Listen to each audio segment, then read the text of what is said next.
श्री स्वामी समर्थ. चला तर मग आजच्या व्हिडिओमधून जाणून घेणार आहोत असा एक उपाय जेणेकरून तुमच्या जीवनातील दुःख दारिद्र्य नाहीसे होईल.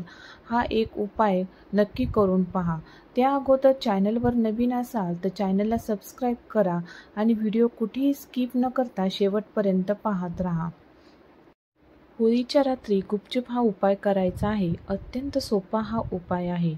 तुम्हाला दुःख दारिद्र्यापासून स्वतःची तसेच आपल्या कुटुंबियाची सुटका करायची असेल तर तुम्ही होळीच्या रात्री हा उपाय करू शकतात. होळी पौर्णिमेच्या रात्री महालक्ष्मीला प्रसन्न करण्यासाठी तुम्ही उपाय करू शकतात.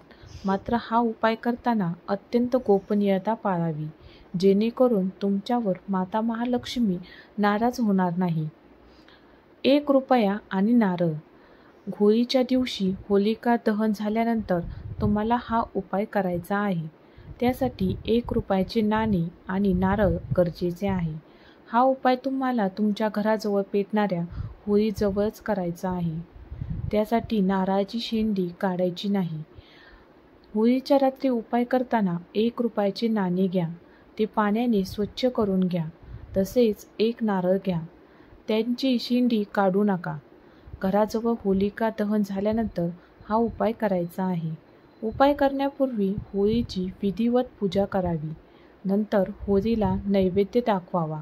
नंतर घरी यावे. चला तर मग कसा हा उपाय करायचा आहे ते जाणून घेऊया.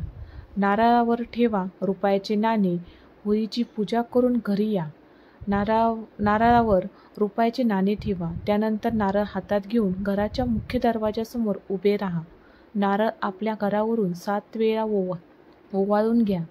नंतर नारळ गुपचूप घराजवळ पेटलेल्या होळीत टाकून द्या. वाईट विचार आणू नका. होळीच्या दिवशी हा उपाय करताना मन स्वच्छ ठेवा. मनात कोणताही वाईट विचार आणू नका. हा उपाय केल्याने तुमच्या मागील इडापिडा दूर होईल. तुमचे दुःख दारिद्र्य क्षणात दूर होईल असे सांगितले जाते. श्री स्वामी समर्थ.